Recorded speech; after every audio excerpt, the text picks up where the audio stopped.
할렐루야. 우리 주님의 은혜와 평안 여러분의 삶 가운데 늘 함께 하시기를 주님의 이름으로 축복합니다. 관광객들 사이에 유럽의 3대 허무 관광지가 있다고 합니다. 조금씩 다르긴 하겠지만 대부분 동의하는 그러한 곳인데요.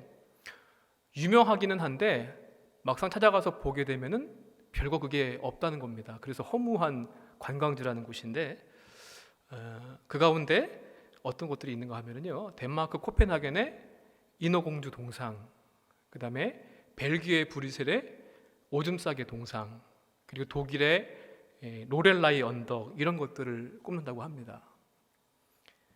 사람들의 입에 오르내리면서 참 유명해서 가보면은 너무 별로여가지고 허무함마저 느낀다는 것입니다. 그래서 소위 이 삼뻥이라고 그렇게 이야기를 부른다고까지 해요. 여러분, 그런데 이렇게 별 볼 일 없는 곳 같은데 왜 그렇게 이런 곳들이 유명하고 사람들이 찾아가게 될까요? 다른 것이 아니라 이야기가 그곳에 있기 때문에 그렇습니다. 아무리 흔한 공원 벤치도요, 어떤 유명한 사람이 가서 앉았다거나 아니면 그와 관련된 사람들이 있다고 한다면 그곳은 금세 유명한 곳이 되어버립니다. 우리 춘천에도 그런 곳이 있죠.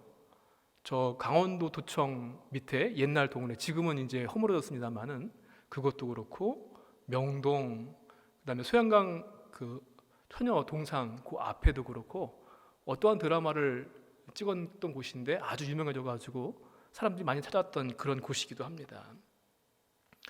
이런 이야기, 이것은요 또한 이 마케팅에도 그것이 활용이 됩니다. 그래서 스토리텔링 마케팅이 아주 곽강을 받고 있는데요. 일본의 사과 산지 가운데 유명한 곳이 아오모리 현이라는 곳이 있습니다.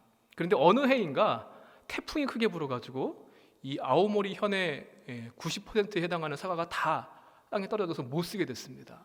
그래서 사과 농사를 짓는 분들이 크게 낭망하고 실망을 했는데, 그 가운데 한 농부가요 90%에 떨어진 사과를 보면서 절망한 것이 아니라 나머지 남아있었던 10%의 사과를 보면서 생각을 했습니다.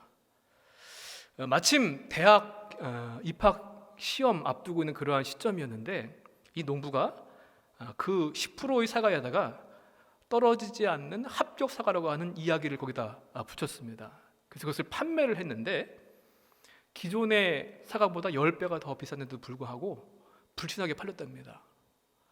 그러니까 이 태풍에도 떨어지지 않는 이 사과, 이것을 먹게 되면 대학에 합격한다고 하는 이야기를 붙이고 나니까 어마어마하게 소위 말해서 대박이 났던 겁니다.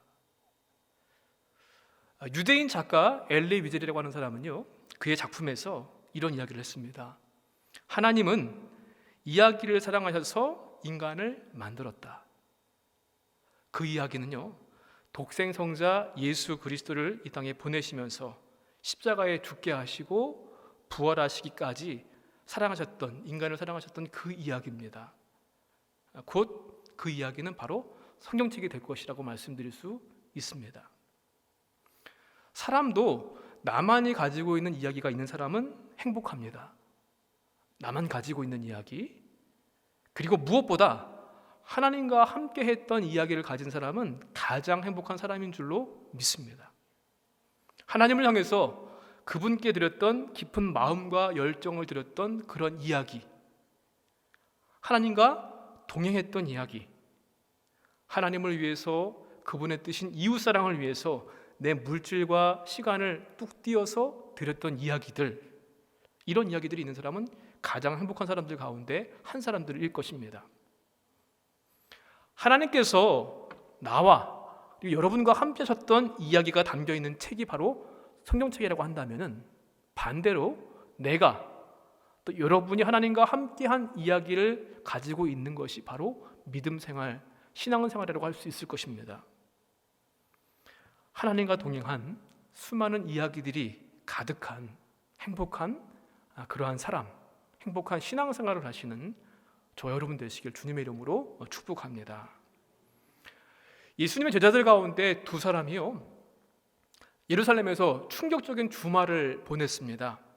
자신들이 믿고 따랐던 예수님이 십자가에서 죽으신 것, 그것을 듣고 보고했던 것은 정말 말로 할 수 없는 그러한 충격이었습니다. 그래서 그들은 슬픔과 혼란 속에서 엠마오라고 하는 곳으로 가고 있었습니다. 이때 한 사람이 이 두 사람 사이에 함께 동행을 합니다. 그 사람은 그 두 제자의 슬픔과 혼란의 문제를 해결할 수 있는 분이었습니다. 바로 부활하신 예수님이셨죠. 하지만 이 두 제자는 자신들과 동행하는 이 사람이 누구인지를 알아보지 못했습니다. 그러다가 날이 저물 때쯤 되었을 때 그분과 음식을 함께 나누면서 또 그분이 풀어주는 성경 말씀을 듣게 되었을 때야 비로소 그들의 눈이 띄어지게 되었고요, 부활하신 예수님인 것을 알게 되었습니다. 마음이 뜨거워진 그들은 엠마오로 가던 길을 되돌아서 예루살렘으로 다시 돌아갑니다.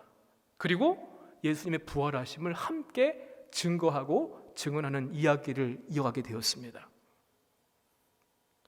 예수님과의 동행은 바로 이 두 사람의 삶의 모습 자체를 새롭게 변화시켰고요, 예수님과의 또 다른 이야기를 만들어 갔던 것입니다. 우리는 종종 믿음 생활을 하지만 혹은 사역을 감당하면서 예수님을 잃어버린 채 믿음 생활을 하고 사역을 할 때가 있습니다. 오늘 본문에 나와 있는 것처럼 나와 함께 하심에도 불구하고 알아보지도 못하고 듣지도 못하고 그렇게 살아가는 것입니다. 우리는 오늘 말씀을 통하여서 언제나 나와 함께 하시는, 그래서 임마누엘이신 그분을 기억하면서 그분과의 동행이 우리의 삶에 새로운 변화로 나타날 수 있는 은혜의 시간이 되시기를 주님 이름으로 간절히 축원드립니다. 오늘 말씀 가운데 기억해야 할 믿음의 교훈은요, 예수님께서 먼저 찾아오셨다고 하는 사실입니다.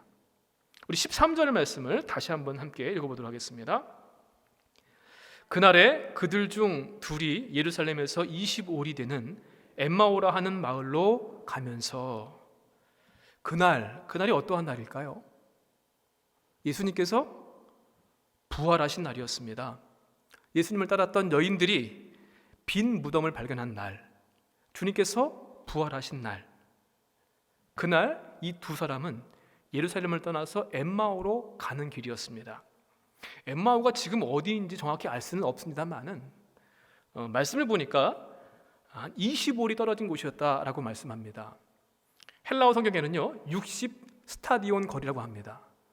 60 스타디온이 얼마만큼이 되는가 하면요 대략 한 11km 정도 됩니다. 그러니까 춘천에서 강촌까지 가는 거리 정도, 아니면 춘천에서 신부까지 가는 그런 거리 정도가 바로 이 엠마오까지의 거리였습니다. 상상력을 발휘해 본다고 하면은 이 엠마오가 아마 이 두 제자의 고향 아니면 본거지쯤 되는 곳이었을 거로 생각이 되어집니다. 예수님께서 돌아가심으로 말미암아 그들이 가지고 있었던 기대, 소망 다 무너지고 나니까요, 에라 모르겠다, 고향이나 가자 하고 그 발길을 아마 그쪽으로 돌렸던 것 같습니다. 엠마오로 가면서 이들은 예루살렘에서 있었던 일들을 이야기하고 있었습니다, 서로 간에. 그래서 14절 말씀 보니까 이 모든 일을 서로 이야기하더라라고 말씀합니다. 무슨 이야기들을 나눴을까요? 이들은 뒷부분의 말씀을 보니까 우리가 짐작할 수 있는 것이 있는데, 아니 당신은 예루살렘에 살면서 요즘 거기서 어떠한 일이 일어났는지 그것도 알지 못합니까? 라고 알지 못했던, 그 당시까지 알지 못했던 예수님의 질문에 대해서 그들이 대답을 이렇게 하죠. 예수님께서 잡히시고 죽으셨던 일, 그리고 빈 무덤과 천사를 봤다고 하는 여인들의 그런 증언들, 또 다른 제자들이 빈 무덤을 찾아가서 보았던 그 증언들, 다 그것들을 이야기하고 있었습니다. 이러한 일들이 예루살렘에서 있었는데 어떻게 당신은 그것을 모를 수가 있느냐? 우리는 지금 그런 이야기들을 지금 하면서 가고 있는 것이다 라고 대답을 한 것입니다. 이 대답을 보건대 이 두 제자는요 이미 예수님에 대해서 많은 것을 알고 있다는 것을 우리가 알 수 있습니다. 예수님께서 행하셨던 이적도 목격했을 것이고요, 그분의 권위 있는 말씀도 들었을 것이고, 하나님과 백성들 앞에서 위대한 말과 일에 능하신 그러한 분으로 예수님을 표현합니다. 아마 이스라엘을 구원할 메시아가 온다고 한다면 바로 이분이 아닐까 하는 생각도 가졌습니다. 그래서 그분을 믿고 따랐던 것입니다. 그런데 위대한 선지자, 위대한 메시아로 정치적으로, 군사적으로 구원할 사람이 혹시 이 사람이 아닐까라고 하는 생각은 가졌을지 모르겠지만, 그러나 구약에 약속되어 있었던, 예언자들이 말했던, 하나님께서 보내시겠다고 말씀하셨던 메시아이신 것은 알지 못하고 믿지 못했습니다. 그래서 부활의 증언을 들었음에도 불구하고 그 부활하신 것을 믿지 못했고요, 그 메시아기를 바랬던 그 위대한 선지자의 안타까운 죽음만을 그렇게 애통해하고 있었던 것입니다. 여전히 연약하고 불신앙적이고요, 무지한 그러한 모습을 우리가 볼 수 있죠. 그런데 우리 주님께서는요, 믿음 없는 나약한 그들의 모습임에도 불구하고 포기하지 않으시고 먼저 이들을 찾아오셨습니다. 이제는 소망도 없고 기대할 것도 없다는 마음을 가지고 고향으로 낙향하는 그들에게 함께 가시기 위해서 찾아오셨던 것입니다. 이것이 바로 은혜이고 사랑인 줄로 믿습니다. 우리 15절 말씀을 함께 같이 한번 읽어보겠습니다. 그들이 서로 이야기하며 문의할 때에 예수께서 가까이 이르러 그들과 동행하시나. 말씀 보니까요, 예수께서 가까이 이르르셨다라고 말씀합니다. 가까이 이르러, 이 말씀을 헬라어로 문법을 보게 되면요, 남성 단수, 분사, 능동태를 취하고 있습니다. 무슨 말입니까? 누가 아니라 다른 사람이 시켜서 온 게 아니라 예수님이 남성 단수입니다. 그분이 직접 의지를 가지고서 그들을 먼저 능동적으로 찾아오셨다는 것입니다. 우리는 이와 같은 것을 갖다가 신학적으로 선행 은총이라고 그렇게 말을 합니다. 우리 인간의 어떠한 행위나 종교적인 노력, 그것보다 앞서서 하나님의 은총이 먼저 우리에게 임했습니다. 우리가 하나님을 찾을 수 없기 때문에 우리를 하여금 예수님을 알게 하시기 위해서, 찾게 하시기 위해서 그분이 먼저 다가오신 것입니다. 먼저 오셔서 우리에게 구원의 은총을 베풀어 주셨습니다. 만약에 예수님이 지금 엠마오로 가는 이 두 사람을 찾아오지 않으셨다고 한다면 이들은 어떻게 살았을까요? 그냥 고향으로 낙향해서 그저 그런 사람으로 별 볼 일 없이 알려지지 않는 모습으로 그렇게 살다가 죽었을지도 모릅니다. 그렇다면 더 이상 주님과 함께 했던 이야기는 과거일 뿐이고 더 이상 함께할, 주님과 함께 했던 그런 이야기는 없었을 것입니다. 얼마 전에요, 예능 프로그램을 하나 보게 되었는데 거기서 전 국가대표 축구선수 이영표 선수가 하는 말을 듣고서 제가 참 은혜를 받았습니다. 참 신실한 크리스찬으로 알려진 그분인데 어느 날 영국의 유명한 프로축구팀 토트넘에 입단을 하게 되었을 때 기자들로부터 그러한 질문을 받았답니다.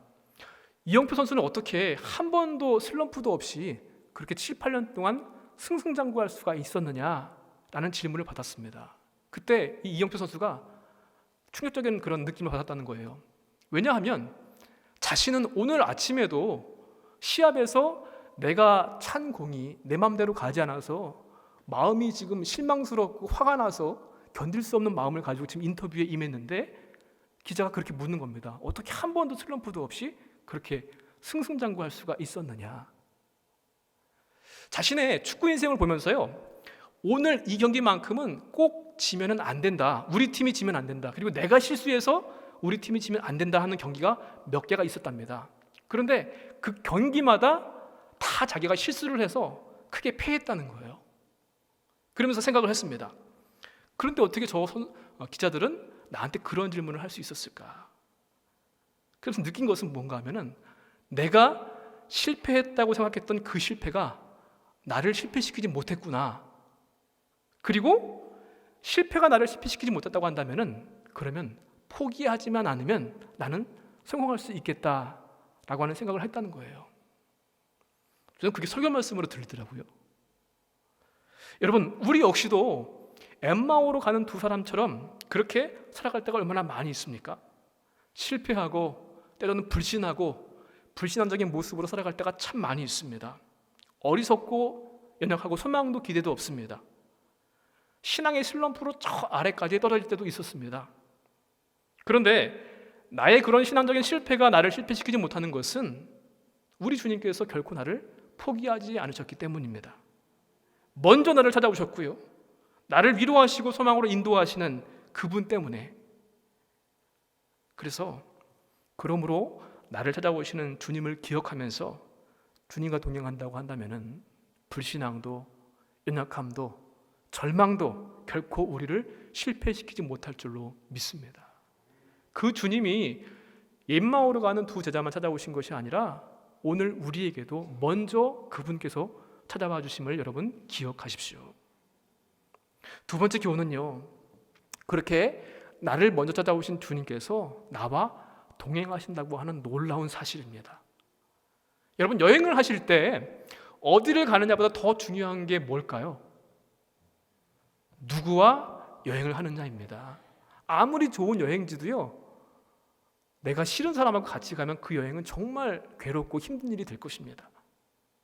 게다가 여행이라고 하는 것은 집 떠나면 고생이라고 하는데 힘들고 어려운 일들이 얼마나 많이 있습니까?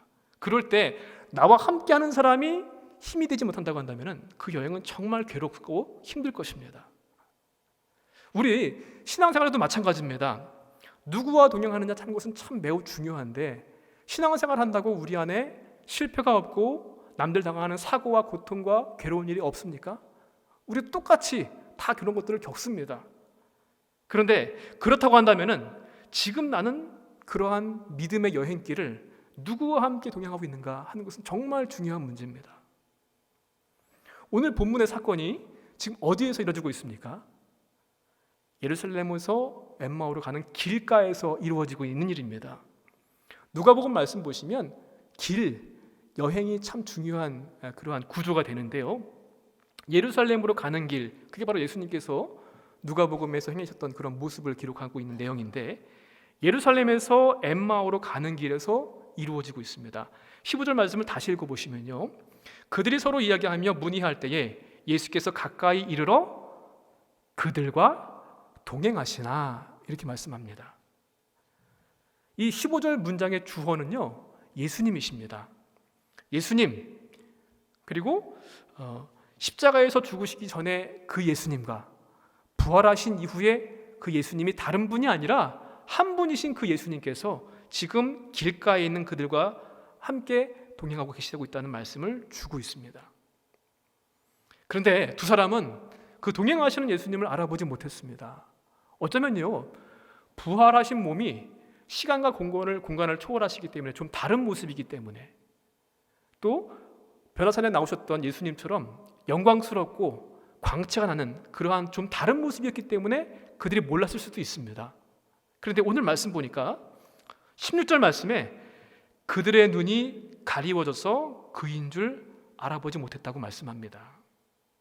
여기서 가리워졌다고 하는 이 헬라어 단어를 보니까요, 고정되어서 꽁꽁 묶여가지고 움직이지 못한다는 뜻을 가지고 있습니다. 그러니까 이들은 불신앙 때문에, 믿지 못했기 때문에 그들의 눈이 꽁꽁 가려가지고 볼 수가 없었습니다. 생각도 마찬가지입니다. 어떻게 죽은 사람이 다시 살아날 수 있는가? 라는 생각이 꽁꽁 묶여 있어가지고 부활하신 주님을 보았지만, 함께 동행하고 계시지만 보지를 못했다는 것입니다.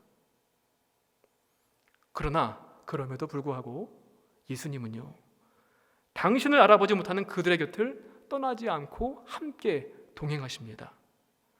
먼저 찾아오셔서 그들의 발걸음을 맞추어서 함께 동행해 주시고요, 오히려 그들에게 말씀하시면서 가르쳐 주십니다. 너희들이 깨닫지 못한다고 한다면 다시 한번 모세와 여러 선지자들 구약의 예언의 말씀들이 이루어진 것이 곧 나다, 예수님 당신에 대해서 말씀하신 말씀들을 일일이 다 설명해 주시면서 그렇게 이야기를 해 주십니다. 27절 말씀인데요, 함께 읽어보겠습니다. 본문은 아닙니다만 27절입니다. 이에 모세와 모든 선지자의 글로 시작하여 모든 성경에 쓴 바 자기에 관한 것을 자세히 설명하시니라. 아멘. 지금까지 그들이 가지고 있었던 기대, 아주 위대한 선지자, 하나님과 사람들 앞에서 대단한 말씀을 하시고 이적을 행하시는 위대한 선지자, 그거 아니라는 겁니다. 그리고 지금 이스라엘, 로마의 압제 아래에 있는 그들을 정치적으로 군사적으로 구원할 위대한 메시아, 그게 아니라는 것이죠. 대신에 구약 말씀에도 나와 있는 것처럼 십자가의 고난과 죽음, 부활, 이 예언된 그분이 바로 주님이신 것을 자세하게 설명해 주셨습니다. 모르는 것은 다시 깨닫게 해주시고요, 여전히 남아있는 불신앙은 다시 믿음을 주시겠다는 것이고, 절망과 슬픔 가운데 있는 그들에게 소망과 기쁨을 회복해 주시겠다는, 그래서 그들과 함께 동행하길 원하시는 주님의 강력한 의지인 것입니다. 내가 변함없이 동행해 줄 테니까 계속해서 나와 함께하는 이야기를 좀 같이 만들어 가자라는 주님의 소리 없는 음성입니다. 제가 춘천에 살고 있다 보니까요, 가끔 선후배 목사님들 후배들로부터 이야기를 들을 때가 있습니다. 춘천 닭갈비 어느 집이 제일 맛있어? 이렇게. 혹은 춘천에 놀러 가려고 하는데 어디 가면 좋겠어? 라고 저한테 묻는 전화를 가끔씩 받을 때가 있어요. 왜냐하면 제가 이곳에 살고 있기 때문에, 누구보다 춘천을 잘 알고 있다고 생각하기 때문이죠. 저 역시도 마찬가지입니다. 다른 지방을 가게 되었을 때 혹시 그곳에서 어딘가 궁금한 것이 있다거나 좀 가고 싶은 곳을 찾고자 할 때 그곳에 가까운 곳에 누가 선배 목사님들 누가 계신가, 후배들 또 누가 있는가 연락을 해서 그들의 도움을 받습니다. 왜냐하면 그들이 전문가이기 때문에. 그들과 함께 하면요, 그들과 동행하면 결코 낯선 곳이 아닙니다. 잘 인도받을 수 있고요, 아무런 어려움이 없이 그 여행길을 함께 할 수가 있습니다. 여러분, 우리가 믿음의 생활을 하면서 믿음의 긴 여정을 함께 가면서 지금 누구와 동행하고 계십니까? 주님과 동행하는 신앙생활이 행복인 줄로 믿습니다. 우리가 주님을 떠난 적은 있을지 모르겠지만 주님께서는 단 한 번도 우리를 떠나신 적이 없습니다. 그래서 그분의 이름이 임마누엘입니다. 하나님이 우리와 함께 하신다. 지금도 우리와 동행하시는 그분, 우리를 가르치시고 때때로 모를 때마다 기원하게 하시고 좋은 길로 인도하시는 선한 목자이신 분, 그분과 동행하는 복된 삶을 살아가시는 저와 여러분 되시기를 주님의 이름으로 간절히 축원을 드립니다. 마지막으로 이제 정말 중요한 부분인데요, 나를 먼저 찾아오시고 동행해 주시는 그 주님, 그것을 우리가 잊지 않았다고 한다면 이제는 그분을 기억하면서 내가 이제 그분과 함께할 이야기들을 계속해서 만들어 가야만 합니다. 33절부터 35절까지 말씀입니다. 우리 본문은 아닙니다만 함께 같이 한번 읽어보겠습니다. 곧 그때로 일어나 예루살렘에 돌아가 보니 11 제자 및 그들과 함께한 자들이 모여 있어 말하기를 주께서 과연 살아나시고 시몬에게 보이셨다 하는지라. 두 사람도 길에서 된 일과 예수께서 떡을 떼심으로 자기들에게 알려주신 것을 말하더라. 아멘. 예수님께서 떡을 떼어 주실 때에 어쩌면 최후의 만찬처럼 그분이시구나 라는 것을 느꼈을 수도 있습니다. 또 성경 말씀 풀어주실 때에 그들의 마음에 뜨거움이 있었고 눈을 뜨게 되었습니다. 열린 눈과 이 뜨거운 마음, 가만히 있을 수가 없어서요, 엠마오로 가던 길 이제 다 끝내버리고 방향을 돌려서 다시 예루살렘으로 가게 되었습니다. 오늘 말씀 보니까 비록 밤이었지만 곧 그때로 일어나, 여행의 방향을 내일 아닙니다. 깨달은 그 순간, 마음에 감동이 있었던 그 순간 바로 실행으로 옮겼습니다. 그래서 발걸음을 예루살렘으로 돌립니다. 예루살렘에 있었던 11명의 사도들과 함께 길에 있었던 일들을 말하기 시작합니다. 우리가 먼저 찾아오신 주님, 우리와 동행하셨던 주님, 음식을 나누어 주시고 말씀을 가르쳐 주셨던 그 주님, 정말 부활하셨더라 라고 하는 말을 함께 나누면서 은혜를 나누고 부활하신 주님을 증언했던 것입니다. 만약 이들이 엠마오로 가버렸다고 한다면 더 이상 주님과 함께 했던 이야기는 더 이상 써내려갈 수가 없습니다. 그러나 부활하신 주님을 만나게 되었고 함께하고 깨달은 그 순간 발길을 돌려 예루살렘으로 가서 그들도 또다시 또 다른 부활의 증인이 되어서 오늘날까지도 이 엠마오로 가는 두 사람의 이야기가 우리에게 들려지고 있습니다. 부활하신 주님의 이야기, 부활하신 주님과 함께한 이야기를 만들어 갔던 것입니다. 여러분, 지구본이나 세계 지도를 보시면요, 남미와 이 북미 사이에 중앙 아메리카가 있습니다. 이 지역에 파나마라고 하는 나라가 있는데 이 파나마 땅에 좁은 지역이 있습니다. 파나마 운하를 뚫어가지고요, 왼쪽에 있는 태평양과 오른쪽에 있는 대서양을 함께 연결시키는 운하를 뚫었습니다. 그런데 이 운하의 높이가요, 해수면보다 높습니다. 그래서 배가 통행을 할 때에 댐처럼 임시적으로 물을 가두어서 계단을 올라갔다가 다시 내려오는 것처럼 그렇게 배가 태평양에서 대서양으로 혹은 반대로 대서양에서 태평양으로 갈 수 있도록 만들어 놓은 곳이 이제 이 파나마 운하인데요. 이곳을 통과하는데 대략 8시간 80km 정도가 되는 거리인데요. 8시간이 걸리고 대기하는 시간까지 합한다고 한다면 대략 24에서 30시간이 걸린다고 합니다. 하루 정도가 걸리는 거죠. 이 파나마 운하를 통행할 때 이 통행료가 얼마쯤 될까요? 여러분 어떻게 생각하십니까?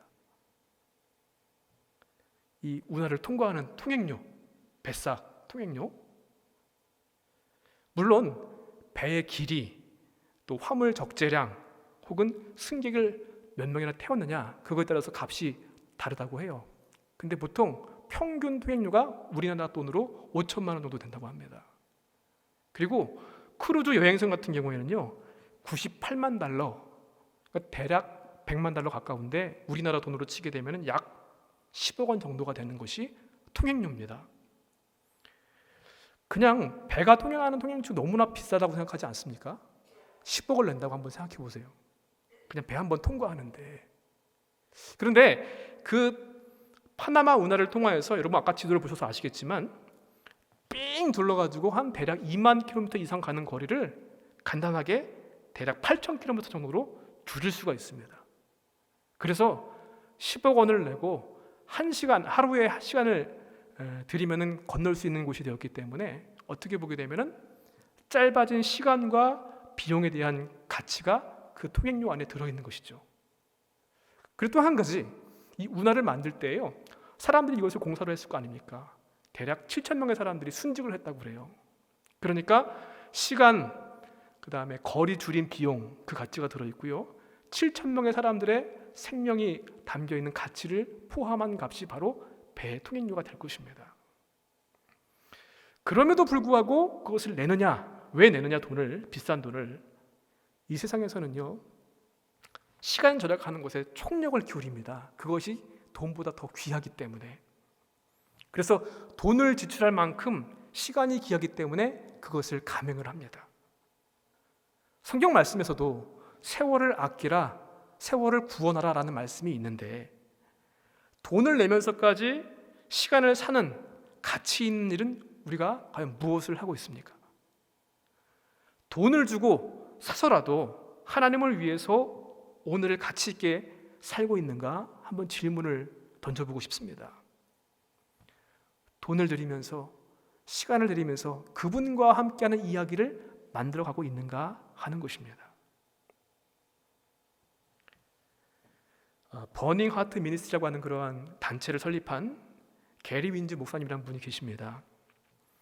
캔사스주에서 국제 기도의 집도 운영하시면서 경배, 찬양, 중보기도 사역을 하시는 그러한 분이신데요. 이분이 이런 말을 했습니다. 주님을 위해 일만 하고 주님과 시간을 보내는 일에 실패하지 않도록 조심합시다. 주님을 위해서 일만 하지 말고 주님과 시간을 보내는 일에 실패하지 맙시다. 어떻게 보게 되면 여러분 마리아와 마르다의 이야기 아시죠? 마르다의 사역도 참 귀합니다. 신방 오신 예수님을 잘 대접하기 위해서 음식을 만드나 분주했던 마르다. 그런데 그보다 더 중요한 것은 마리아와 같이 예수님 발치에서 그분과 대화하면서 함께하는 이야기를 만들어가는 것이 더욱 중요하다는 것입니다.